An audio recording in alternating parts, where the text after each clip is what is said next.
Anchor ہوتے ہیں یہ اینکروں کو کیا خطرہ ہے جی، یہ تو اسٹوڈیو میں بیٹھے ہوتے ہیں. تو ارشد شریف صاحب بھی تو اینکر ہی تھے نا، میں بھی تو اینکر ہی تھا. میرے پہ بھی قاتلانہ حملہ ہوا، ارشد شریف پہ بھی قاتلانہ حملہ ہوا، میں بچ گیا، ارشد شریف صاحب شہید ہو گئے.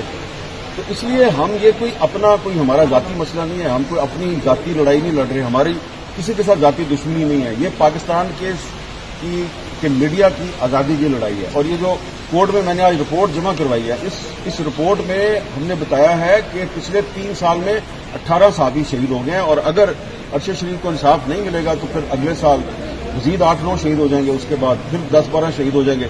ہو سکتا ہے اس میں دوبارہ آپ اور میں بھی شامل ہو جائے. تو اس لیے اس وقت بہت پاکستانی میڈیا جو ہے وہ دباؤ کا شکار ہے. غیر اعلانیہ جو ہے وہ ایک سینسرشپ ہے، جس کی مثال جو ہے وہ اب میں آپ کو دیتا ہوں. اور مجھے پتا ہے کہ آپ کے ٹی وی چینل پہ یہ نہیں چلے گا، لیکن کیونکہ آپ یہ کہتے ہیں جی کہ وہ سارے صحافی یہاں پہ کیوں نہیں آئے، تو وہ اس لیے نہیں آتے کہ بھائی وہ مالکان تو نہیں ہے نا. آپ مجھے بتائیں کہ پاکستان کی کسی عدالت نے یا کیمرہ نے آپ کو یہ حکم دیا ہے کہ آپ کے ٹی وی چینل کی اسکرین پہ عمران خان کی تصویر یا اس کا نام نہیں چلے گا؟ آپ نہیں نہ چلا سکتے، اس کی تصویر نہیں نہ چلا سکتے، آپ اس کا کلپ نہیں نہ چلا سکتے، نہیں نہ چلا سکتے. کوئی آرڈر ہے پاکستان میں اس کا؟ کسی عدالت کا کوئی آرڈر نہیں. لوگ کہتے تھے جی یہ جو اینکر ہوتے ہیں یہ اینکروں کو کیا خطرہ ہے جی، یہ تو اسٹوڈیو میں بیٹھے ہوتے ہیں. تو ارشد شریف صاحب بھی تو اینکر ہی تھے نا، میں بھی تو اینکر ہی تھا. میرے پہ بھی قاتلانہ حملہ ہوا، ارشد شریف پہ بھی قاتلانہ حملہ ہوا، میں بچ گیا، ارشد شریف صاحب شہید ہو گئے. تو اس لیے ہم یہ کوئی ہمارا ذاتی مسئلہ نہیں ہے، ہم کوئی اپنی ذاتی لڑائی نہیں لڑ رہے، ہماری کسی کے ساتھ ذاتی دشمنی نہیں ہے. یہ پاکستان کے میڈیا کی آزادی کی لڑائی ہے. اور یہ جو کورٹ میں نے آج رپورٹ جمع کروائی ہے، اس رپورٹ میں ہم نے بتایا ہے کہ پچھلے 3 سال میں 18 صحافی شہید ہو گئے ہیں، اور اگر ارشد شریف کو انصاف نہیں ملے گا تو پھر اگلے سال مزید 8-9 شہید ہو جائیں گے، اس کے بعد پھر 10-12 شہید ہو جائیں گے. ہو سکتا ہے اس میں دوبارہ آپ اور میں بھی شامل ہو جائے. تو اس لیے اس وقت بہت پاکستانی میڈیا جو ہے وہ دباؤ کا شکار ہے. غیر اعلانیہ جو ہے وہ ایک سینسرشپ ہے، جس کی مثال جو ہے وہ اب میں آپ کو دیتا ہوں. اور مجھے پتا ہے کہ آپ کے ٹی وی چینل پہ یہ نہیں چلے گا، لیکن کیونکہ آپ یہ کہتے ہیں جی کہ وہ سارے صحافی یہاں پہ کیوں نہیں آئے، تو وہ اس لیے نہیں آتے کہ بھائی وہ مالکان تو نہیں ہے نا. آپ مجھے بتائیں کہ پاکستان کی کسی عدالت نے یا کیمرہ نے آپ کو یہ حکم دیا ہے کہ آپ کے ٹی وی چینل کی اسکرین پہ عمران خان کی تصویر یا اس کا نام نہیں چلے گا؟ آپ نہیں نہ چلا سکتے، اس کی تصویر نہیں نہ چلا سکتے، آپ اس کا کلپ نہیں نہ چلا سکتے، نہیں نہ چلا سکتے. کوئی آرڈر ہے پاکستان میں اس کا؟ کسی عدالت کا کوئی آرڈر نہیں ہے، کیمرہ کو کوئی آرڈر نہیں ہے. اس کو بہت سے لوگ کہتے تھے جی یہ جو اینکر ہوتے ہیں یہ اینکروں کو کیا خطرہ ہے جی، یہ تو اسٹوڈیو میں بیٹھے ہوتے ہیں. تو ارشد شریف صاحب بھی تو اینکر ہی تھے نا، میں بھی تو اینکر ہی تھا. میرے پہ بھی قاتلانہ حملہ ہوا، ارشد شریف پہ بھی قاتلانہ حملہ ہوا، میں بچ گیا، ارشد شریف صاحب شہید ہو گئے. تو اس لیے ہم یہ کوئی ہمارا ذاتی مسئلہ نہیں ہے، ہم کوئی اپنی ذاتی لڑائی نہیں لڑ رہے، ہماری کسی کے ساتھ ذاتی دشمنی نہیں ہے. یہ پاکستان کے میڈیا کی آزادی کی لڑائی ہے. اور یہ جو کورٹ میں نے آج رپورٹ جمع کروائی ہے، اس رپورٹ میں ہم نے بتایا ہے کہ پچھلے 3 سال میں 18 صحافی شہید ہو گئے ہیں، اور اگر ارشد شریف کو انصاف نہیں ملے گا تو پھر اگلے سال مزید 8-9 شہید ہو جائیں گے، اس کے بعد پھر 10-12 شہید ہو جائیں گے. ہو سکتا ہے اس میں دوبارہ آپ اور میں بھی شامل ہو جائے. تو اس لیے اس وقت بہت پاکستانی میڈیا جو ہے وہ دباؤ کا شکار ہے. غیر اعلانیہ جو ہے وہ ایک سینسرشپ ہے، جس کی مثال جو ہے وہ اب میں آپ کو دیتا ہوں. اور مجھے پتا ہے کہ آپ کے ٹی وی چینل پہ یہ نہیں چلے گا، لیکن کیونکہ آپ یہ کہتے ہیں جی کہ وہ سارے صحافی یہاں پہ کیوں نہیں آئے، تو وہ اس لیے نہیں آتے کہ بھائی وہ مالکان تو نہیں ہے نا. آپ مجھے بتائیں کہ پاکستان کی کسی عدالت نے یا کیمرہ نے آپ کو یہ حکم دیا ہے کہ آپ کے ٹی وی چینل کی اسکرین پہ عمران خان کی تصویر یا اس کا نام نہیں چلے گا؟ آپ نہیں نہ چلا سکتے، اس کی تصویر نہیں نہ چلا سکتے، آپ اس کا کلپ نہیں نہ چلا سکتے، نہیں نہ چلا سکتے. کوئی آرڈر ہے پاکستان میں اس کا؟ کسی عدالت کا کوئی آرڈر نہیں. لوگ کہتے تھے جی یہ جو اینکر ہوتے ہیں یہ اینکروں کو کیا خطرہ ہے جی، یہ تو اسٹوڈیو میں بیٹھے ہوتے ہیں. تو ارشد شریف صاحب بھی تو اینکر ہی تھے نا، میں بھی تو اینکر ہی تھا. میرے پہ بھی قاتلانہ حملہ ہوا، ارشد شریف پہ بھی قاتلانہ حملہ ہوا، میں بچ گیا، ارشد شریف صاحب شہید ہو گئے. تو اس لیے ہم یہ کوئی ہمارا ذاتی مسئلہ نہیں ہے، ہم کوئی اپنی ذاتی لڑائی نہیں لڑ رہے، ہماری کسی کے ساتھ ذاتی دشمنی نہیں ہے. یہ پاکستان کے میڈیا کی آزادی کی لڑائی ہے. اور یہ جو کورٹ میں نے آج رپورٹ جمع کروائی ہے، اس رپورٹ میں ہم نے بتایا ہے کہ پچھلے 3 سال میں 18 صحافی شہید ہو گئے ہیں، اور اگر ارشد شریف کو انصاف نہیں ملے گا تو پھر اگلے سال مزید 8-9 شہید ہو جائیں گے، اس کے بعد پھر 10-12 شہید ہو جائیں گے. ہو سکتا ہے اس میں دوبارہ آپ اور میں بھی شامل ہو جائے. تو اس لیے اس وقت بہت پاکستانی میڈیا جو ہے وہ دباؤ کا شکار ہے. غیر اعلانیہ جو ہے وہ ایک سینسرشپ ہے جس کی مثال جو ہے وہ اب میں آپ کو دیتا ہوں. اور مجھے پتا ہے کہ آپ کے ٹی وی چینل پہ یہ نہیں چلے گا, لیکن کیونکہ آپ یہ کہتے ہیں جی کہ وہ سارے صحافی یہاں پہ کیوں نہیں آئے, تو وہ اس لیے نہیں آتے کہ بھائی وہ مالکان تو نہیں ہے نا.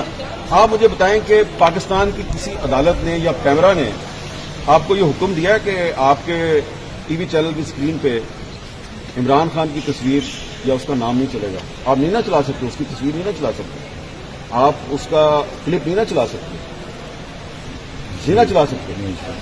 کوئی آرڈر ہے پاکستان میں اس کا؟ کسی عدالت کا کوئی آرڈر نہیں ہے, پیمرا کو کوئی آرڈر نہیں ہے. اس کو یہ آئین جو ہے جو بار بار معطل کیوں ہوتا ہے؟ کیونکہ پارلیمنٹ کمزور ہے, کیونکہ جوڈیشری جو ہے وہ اس کا ایک پولیٹیکل ایجنڈا ہے. میرے دوست مظہر برلاس نے سفیدے کے درخت کا ذکر کیا. آپ جانتے ہیں نا سفیدہ کا درخت جو ہوتا ہے, سفیدے کا درخت جو ہے یہ کیوں پاکستان میں انٹروڈیوس کیا گیا ہے؟ یہ دراصل نظریہ ضرورت ہے. سفیدے کا درخت اس لیے لگایا جاتا ہے کہ یہ جلدی لمبا ہو جاتا ہے, یہ جلدی آسمان کی بلندیوں کو چھوتا ہے. لیکن پرندے اس درخت پہ گھونسلہ کیوں نہیں بناتے؟ اس لیے کہ سانپ بڑی آسانی سے اس درخت پہ چڑھ سکتا ہے اور گھونسلے میں جو انڈے ہوتے ہیں پرندوں کے ان کو کھا سکتا ہے. تو کیکر کا درخت جو ہے جو کہ ہمارا دیسی درخت ہے اس میں کانٹے ہوتے ہیں, سانپ کیکر کے درخت پہ بڑی مشکل سے چڑھتا ہے. تو اس لیے پرندہ جو ہے وہ کیکر کے درخت پہ اپنا پرندہ بناتا ہے. تو یہ پاکستان میں نظریہ ضرورت کی وجہ سے جمہوریت کی فصل جو ہے اس کے ارد گرد بہت سے سفیدے کے درخت لگائے گئے.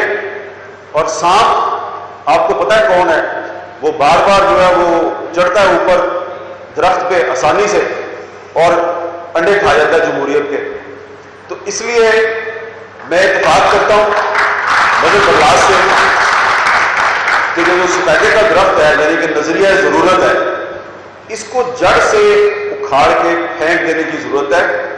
اور کیکر کا درخت بشک اس میں کانٹے ہیں, لیکن وہ کانٹوں والا درخت ہے تو اپنا نا, اور وہ سانپ کا راستہ تو روک سکتا ہے. تو اس لیے ہمیں جو نظریہ ضرورت ہے اس سے جان چھڑانی ہے. تو پارلیمنٹ کو بھی اپنا کردار ادا کرنا ہے, جوڈیشری کو بھی کردار ادا کرنا ہے. جب پارلیمنٹ اور جوڈیشری کردار ادا کرے گی تو اس کے بعد پھر جو میڈیا ہے وہ بھی کوئی کردار ادا کر سکتے. بڑے ہی ادب کے ساتھ آپ نے ڈاکٹر صاحب قومی مفاد کا ذکر کیا. میں قومی مفاد کو نہیں مانتا. آپ نے کہا کہ ذاتی مفاد کو قومی مفاد پہ ترجیح نہ دے. قومی مفاد کوئی چیز ہے ہی نہیں ہے. اصل چیز ہوتی ہے پبلک انٹرسٹ, عوامی مفاد ہے اصل چیز. قومی مفاد کے نام پہ آپ کوئی بھی جھوٹی کہانی گھڑ سکتے ہیں, جیسا کہ آج کل بھی آپ کو بہت سی کہانیاں سنائی جاتی ہیں.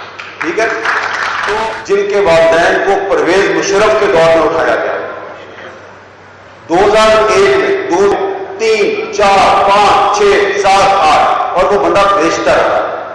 جہاں سے آپ آئے ہیں نا ان ممالک کو بیچتا رہا. تو آپ جا کے ان سے پوچھیں کہ جبر کیا ہوتا ہے, تو اور وہ سلسلہ آج تک جاری ہے. اور یہ آئین کے آرٹیکل 10 کی خلاف ورزی ہے.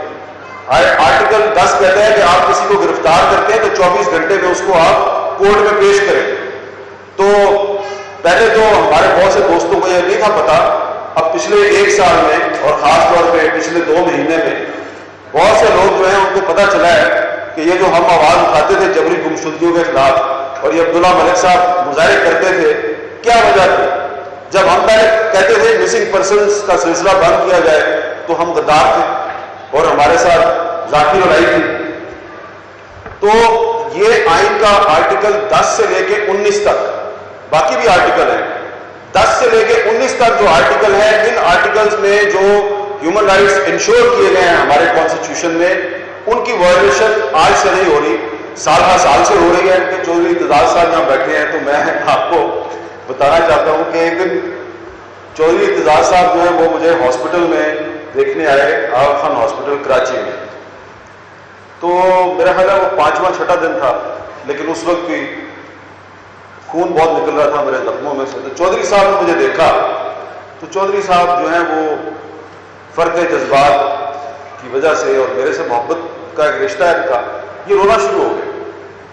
اب یہ میرے سرانے بیٹھ کے روئے جا رہے اور میں اتنے دن سے رویا نہیں تھا، تو میں بھی چودھری صاحب کو دیکھ کے میں نے بھی رونا شروع کر دیا۔